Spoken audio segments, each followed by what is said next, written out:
Tu dois pouvoir rayonner, tu dois pouvoir faire la différence. Tu dois pouvoir dire non, non, non, non, pas de ces choses-là, où moi je ne reste pas. Et puis si tu es là, s'ils te respectent, si ta famille te respecte, tes amis te respectent, s'ils savent vraiment que tu es un enfant de Dieu, ils vont même éviter de faire ces choses-là. Mais par contre, s'ils savent que de temps en temps tu prends plaisir, tout en allant à l'église, tu prends quand même plaisir de temps en temps. Eh bien oui, mais attends, mais de temps en temps, ils vont te les mettre. Sauf que quand nous lisons la Bible, qu'est-ce qu'il nous dit la Bible au verset 13 ? Un léger vent du sud vint à souffler et ses croyants maîtres de leur dessein. Bien aimé, le péché ou même la perdition commence toujours par une sorte de quelque chose de simple, c'est pas grave, un léger vent comme ça qui va souffler, mais ce n'est pas dramatique. J'ai bu une bouteille de whisky, mais bon, il y en a qui en boivent 5. C'est pas grave. Et puis dans c'est pas grave, on est en train de glisser petit à petit et puis on va se retrouver par terre, complètement par terre. Et si on ne fait pas attention, c'est là qu'on arrive au verset 15. Mais bientôt un vent impétueux qu'on appelle Raquilion se déchaîna sur l'île. C'est là qu'on n'est plus maître de rien du tout. Et puis là, s'il n'y a pas la grâce de Dieu, tu es perdu. C'est là qu'on voit des gens qui étaient chrétiens, qui aimaient le Seigneur, et puis on dit, mais qu'est-ce qui a fait que cette personne soit maintenant comme ça ? Petit à petit. Ça commence petit à petit. On a l'air de rien, c'est comme si de rien n'était. Oh, ben c'est pas grave, hein, c'est pas grave. Ce n'est pas grave, ce n'est pas grave.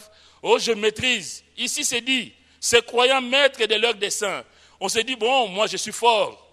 Mais sauf qu'en se disant fort, peut-être que c'est là que tu risques de tomber. Mais l'enfant de Dieu, la lumière qui brille en toi doit pouvoir briller dans les ténèbres. Tu es dans un endroit complètement ténébreux. Là, l'apôtre Paul, ils sont 276. Il est le seul chrétien, mais il saisit l'occasion pour tirer la sonnette d'alarme. Il va avertir les hommes pour leur dire que si vous continuez comme ça, vous êtes en danger. La Bible dit, telle voie paraît droite à un homme, mais son issue, c'est la voie de la mort. Sans faire attention, on est en train de glisser, mon frère, ma soeur, si tu es là, peut-être que ce soir, tu ne fais pas attention à comment tu conduis ta vie, mais laisse-moi te dire que si tu te laisses glisser petit à petit, si tu dis que bon, c'est pas grave, je peux mentir, je peux tricher, je peux faire ceci ou cela, bon, de toute façon, c'est pas grave. Oh, je ne le fais pas souvent, hein, seulement cette fois-ci, et puis je vais arrêter. Et puis il y aura une deuxième fois, une troisième fois, puis tu vas prendre l'habitude de le faire, et puis tu vas petit à petit sombrer et te mettre en danger. La Bible nous appelle, je disais dimanche dernier, que nous devons avertir ceux qui vivent dans les désordres. 1 Thessaloniciens 5,14, nous vous en prions, frères, avertissez ceux qui vivent dans les désordres. Le chrétien, le témoin de Jésus-Christ, est celui qui avertit les autres du danger qu'ils courent. Le témoin, ce n'est pas l'avocat. Le témoin, il va dire les choses qu'il a vues. Si il y a un procès, on appelle les témoins à la barre, on dit, bon, tu vas lever la main et de jurer de dire la vérité, rien que la vérité. De ce que tu as vu. On ne te dit pas de plaider, tu n'as pas le rôle d'avocat, ce n'est pas toi qui vas plaider la cause de Jésus-Christ, mais tu es là simplement pour témoigner. Oui, moi je sais que Jésus m'a sauvé du péché, je sais que tu rends témoignage pour la gloire de Dieu. L'avocat c'est lui. Lui, il s'occupe de défendre sa cause, le Seigneur. Mais nous sommes des témoins et en tant que tels, nous avons le devoir, je répète, de faire les témoins, de témoigner en faveur du Seigneur.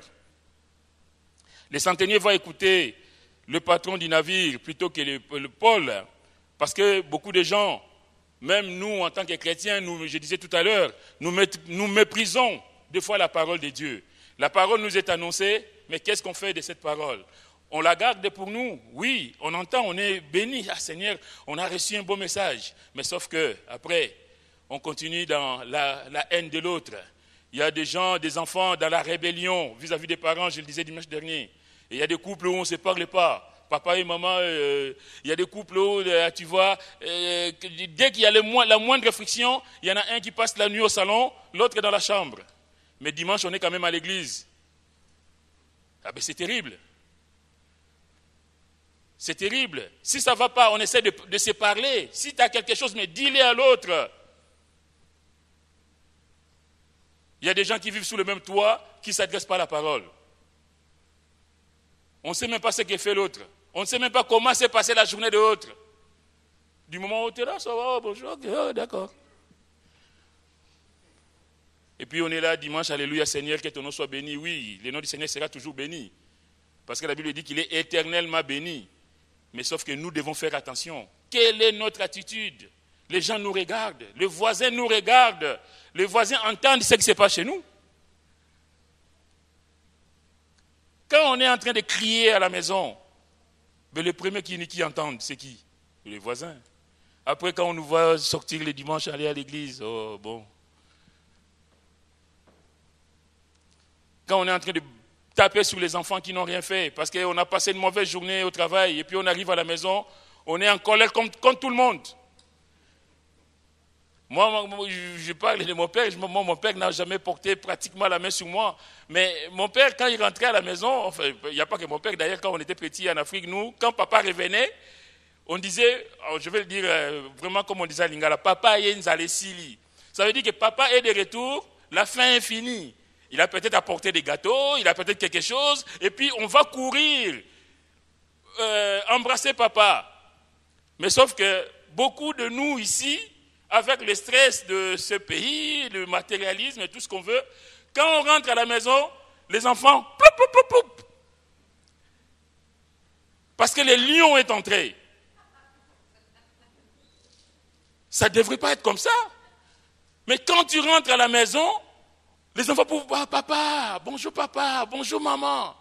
Mais si dès que tu te vois, ploup, ploup, ploup, ploup, ploup, comme s'il y avait un chat qui rentrait, puis toutes les souris se mettaient aller dans leur trou. Et puis on est content parce qu'on se croit respecté. Ça s'appelle de l'autoritarisme. On est content, on se dit, bon, je suis vraiment le chef de la maison. Dès que je rentre, tout le monde s'en va. Est-ce que ça c'est un comportement d'un enfant de Dieu? Moi je ne crois pas. Je crois sincèrement que quand on arrive, l'enfant de Dieu qui arrive quelque part doit pouvoir apporter quelque chose de positif. Quand tu es là, ça doit être la bénédiction pour ta famille. Et pas la fuite. Si les enfants ont peur de toi, comment vont-ils communiquer avec toi? Comment tu vas être au courant de ce qui ne va pas pour eux? De toute façon, papa, on ne lui parle pas. Oh, maman, on ne s'approche même pas. Et puis peut-être que tu te plais, toi, dans cette position. D'être comme ça. Mais moi, je dis non, ce n'est pas une bonne position.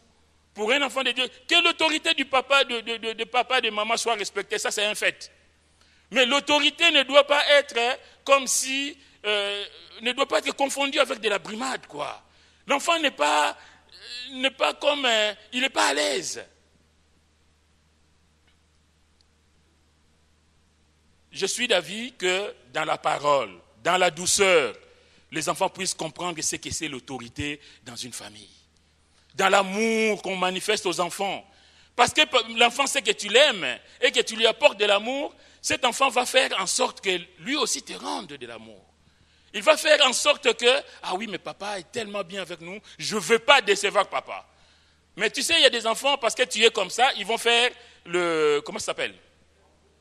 Le bras de fer. Papa, il fait comme ça, nous on va le faire comme ça. Ils sont malais, ces petits-là que vous voyez là. Et puis, dans l'affaire, c'est nous qui sommes perdants en tant que parents. Parce que si demain, tu apprends que ton fils, qui avait toujours peur de toi, qui t'a jamais posé des questions sur la drogue, sur la sexualité, sur tant de choses, et puis demain, tu apprends qu'il est en train de se droguer, à qui tu vas t'en prendre? Je pense que tu ne peux t'en prendre qu'à toi-même. Tu ne lui as pas permis de venir te voir, de venir te parler, de venir t'expliquer les choses, de venir te poser des questions. Que Dieu nous aide, bien-aimés, dans nos attitudes, dans nos comportements, en tant que, je précise, en tant que chrétiens. Alors, ces gens se croyaient maîtres de leur situation. Je disais aussi dimanche dernier que combien de gens se sont cassés la figure parce qu'ils se croyaient maîtres d'une situation donnée, alors que l'homme n'est maître de rien du tout. C'est Dieu qui est le Tout-Puissant, lui qui a tout pouvoir. Nous ne pouvons rien. L'homme n'est maître de rien du tout, mes frères et mes sœurs. On ne peut pas faire comme si on maîtrisait quoi que ce soit. Moi, je prends pour exemple récent, le volcan irlandais là. Quand il s'est mis à cracher, et là, tous les scientifiques qui sont passés à la télé, personne ne pouvait dire quand est-ce que ça allait s'arrêter. Oui, mais ça, c'est la nature, laissons la nature. Et puis tous les avions étaient déroutés, et c'était la pagaille. Et là, tu vois comment, même si l'homme fait des choses de grands progrès, mais Dieu demeure souverain. Dieu demeure souverain parce que s'il décide quelque chose, personne ne peut lui dire de ne pas le faire. Personne ne savait, le volcan irlandais, comment ça allait finir cette histoire-là. On voyait la peur, la crainte, l'incertitude sur le visage de tous les gens. Les compagnies aériennes étaient en pagaille. Et nous, on se disait, et si ces cendres-là retombaient sur Paris? Imaginons un peu la scène. Mais Dieu est bon, je pense que nos prières, en tant qu'enfants de Dieu, quand nous prions, nous demandons la grâce de Dieu, Dieu entend la prière de ses enfants. Que Dieu soit béni. L'être humain pense qu'il maîtrise les événements, mais ce n'est pas vrai. Quand l'homme s'entête à passer outre les avertissements de Dieu, il se met tout seul en danger. L'apôtre Paul a averti, ces hommes n'ont pas écouté, ils ont continué la navigation, ils se sont mis en danger.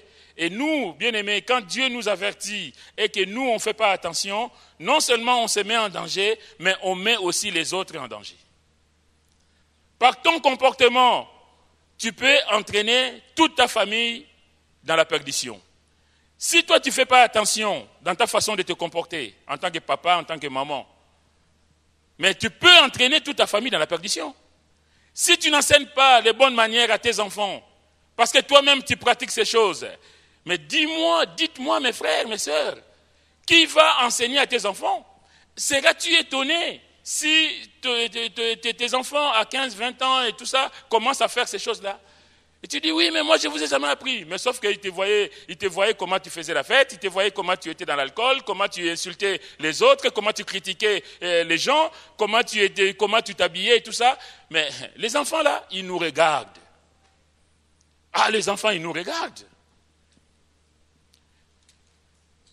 Je l'ai dit plusieurs fois dans les messages, un enfant qui grandit dans une famille où ça crie, cet enfant va crier aussi. Où il n'y a pas de respect, cet enfant n'aura pas de respect, parce qu'il n'aura jamais appris le respect de l'autre. Dans une maison où il n'y a pas d'autorité, parce que c'est la guerre entre papa et maman, on ne sait pas qui dirige quoi, qui fait quoi, et puis c'est la pagaille, mais les enfants feront la même chose. Ils n'auront pas acquis cette notion d'autorité, de respect de l'autorité. On s'étonne qu'à l'équipe de France, qu'il y ait des insultes vis-à-vis de l'entraîneur. Mais des fois, bien aimés, prenons les faits divers pour voir dans quel monde on est. Et moi, je suis encore plus étonné quand je vois que des fois, il se passe des choses bizarres dans le monde, et puis il y a des chrétiens qui encouragent ces choses. Quand Zidane met un coup de tête à l'adversaire, j'ai entendu des chrétiens dire, ben c'est normal, il n'avait pas qu'à l'insulter, oui. Mais sauf que moi, ma Bible me dit que quand ton ennemi a faim, mais donne-lui à manger. Que tu ne rends pas le mal par le mal. Mais qu'est-ce qu'on fait de la parole de Dieu? Vous savez, je vais vous dire une chose. Un enfant de Dieu, pour comprendre qu'il y a maturité spirituelle dans la vie de quelqu'un, des fois c'est dans les détails. Il ne faut pas chercher dans les prières, dans des belles prières. Ah, le frère, comment il prie. Oh là là, quand il prie, l'église bouge. Mais va discuter un peu des choses de la vie courante avec cette personne. Et puis tu verras que c'est du superficiel, quoi. L'enfant de Dieu, c'est lui qui parle au travers de cette parole. De celui qui va dire, non, Zidane, il a mis un coup de tête, ce n'est pas normal. C'est vrai qu'il a été insulté, mais moi je pense que si moi, à sa place, j'aurais fait comme ci, comme ça. Parce que la Bible me dit quoi?